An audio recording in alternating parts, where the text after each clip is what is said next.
शनिवार रात से नाम हिंडनबर्ग रिपोर्ट का वर्जन 2.0, जिसमें मूल सवाल फिर लौट कर वही है कि रिपोर्ट में वाकई को खुलासा हुआ है या नहीं हुआ, या फिर से भारतीय इकोनॉमी को बर्बाद करने वाली एक अंतर्राष्ट्रीय खुराफात पर है।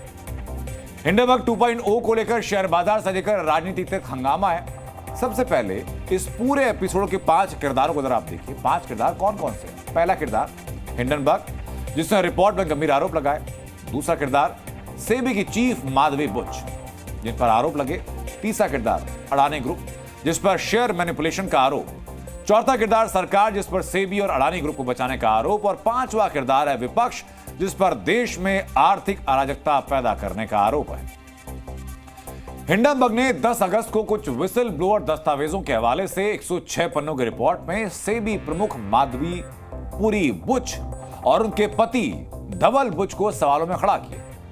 हिंडनबर्ग का आरोप क्या था? आरोप यह कि सेबी चेयरपर्सन और उनके पति की मॉरिशस की ऑफशोर कंपनी में हिस्सेदारी है। इस कंपनी में ग्लोबल डायनेमिक अपॉर्चुनिटी फंड में अडानी के भाई का अरबों डॉलर का निवेश है। अडानी ग्रुप कथित तौर पर इस फंड का इस्तेमाल शेयर बाजार में तेजी लाने के लिए कर रहा था। माधवी बुच ने कथित तौर पर यह निवेश 2015 में किया। सेबी की सदस्य और चेयरपर्सन बनने से पहले अडानी ग्रुप की विदेशी फर्जी इकाइयों के कथित जाल पर सेबी ने आश्चर्यजनक रूप से रुचि नहीं दिखाई। हैरानी नहीं होती कि सेबी उस मामले का पीछा नहीं करना चाहता था जो उसके अपने चीफ तक जाता था। ये तमाम वो आरोप जो कि हिंडनबर्ग रिसर्च की रिपोर्ट में लगाए गए।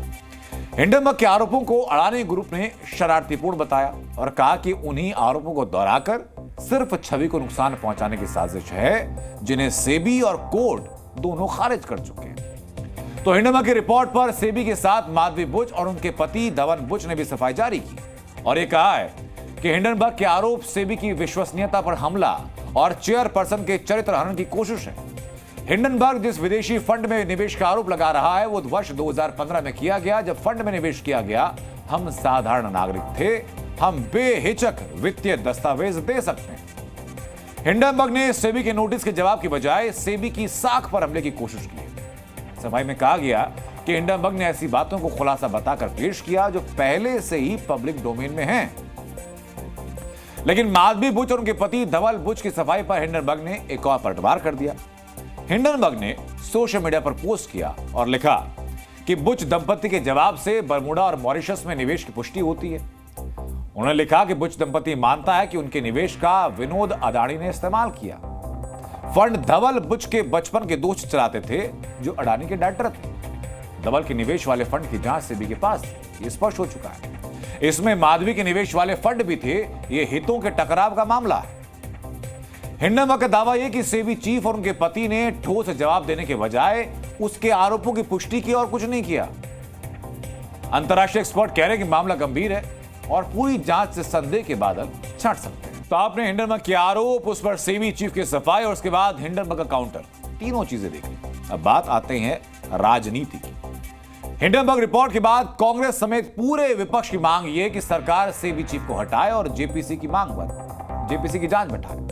तो सरकार को हिंडनबर्ग रिपोर्ट की टाइमिंग पर शक है। बीजेपी का आरोप है कि रिपोर्ट भारत की इकोनॉमी को कमजोर करने की साजिश है और बीजेपी के मुताबिक यह संभव है कि यह देश में आर्थिक अराजकता पैदा करने का षड्यंत्र हो जिसमें कांग्रेस कुछ विदेशी हाथों में खेल रही है। ये तथ्यों के आधार पर अगर निष्पक्ष जांच नहीं होगी और वो लोग अगर संदिग्ध हैं और शक के घेरे में हैं जो खुद जांच करते हैं, तो फिर सच्चाई के सामने आएगी।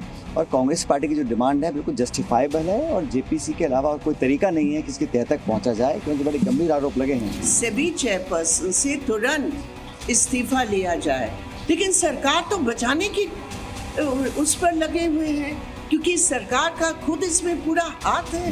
हिंडनबर्ग कौन है? कोई दूध के धोए हुए हैं क्या? जॉर्ज सोरोस ने वहाँ पूंजी निवेश किया है, बड़े व्यापारी हैं। जॉर्ज सोरोस एंटी इंडिया है। तो जो हिंडनबर्ग एंटी इंडिया का फ्रंट बना हुआ है, उसकी रिपोर्ट को लेकर कांग्रेस पार्टी हल्ला करती है, तो कांग्रेस पार्टी को हम देश में एक्सपोज करेंगे। सच्चाई बाहर आना चाहिए। तुरंत सेबी चीफ अपना पोस्ट में जो रिजाइन करना चाहिए। जेपीसी का गठन होना चाहिए। बीजेपी और सरकार, पर्टिकुलरली मोदी सरकार, इस चीज़ का पर्दा डालने के लिए और व्हाइट वॉश करने के लिए कोशिश करना, इन्वेस्टर्स के ऊपर ये लोग बहुत बड़ा गलत कर रहे हैं। भारत के प्रमुख विपक्षी दल और साथ में कांग्रेस के साथ में कुछ लोग हैं, मुझे ऐसा लगता है कि कांग्रेस और उसके कुछ साथी देश को ही बर्बाद करना चाहते हैं। ये देश को बदनाम करने वाले गैंग हैं राहुल और जयराम रमेश। हिंडनबर्ग हमें बदनाम करता है, अब हिंडनबर्ग पर कड़ी से कड़ी कार्रवाई होगी। तो हिंडनबर्ग रिपोर्ट को हथियार बनाकर पूरा विपक्ष केंद्र सरकार पर हमलावर है। ये भी सच है कि सरकार का ट्रैक रिकॉर्ड इस चीज को लेकर क्लियर है कि भ्रष्टाचारियों के खिलाफ मोदी सरकार जीरो टॉलरेंस की नीति पर चलती है।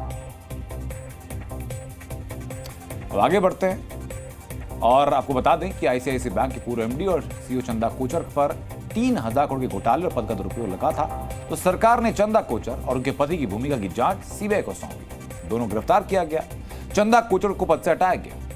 हिंडनबर्ग रिपोर्ट में अब सेबी चेयरपर्सन माधवी बुच पर जो आरोप हैं, सरकार उनकी जांच कराएगी और सेबी चेयरपर्सन माधवी बुच पर एक्शन हो सकता है। अगर जरूरत पड़ी तो उनको इस्तीफा भी देना पड़ सकता है। जी न्यूज़।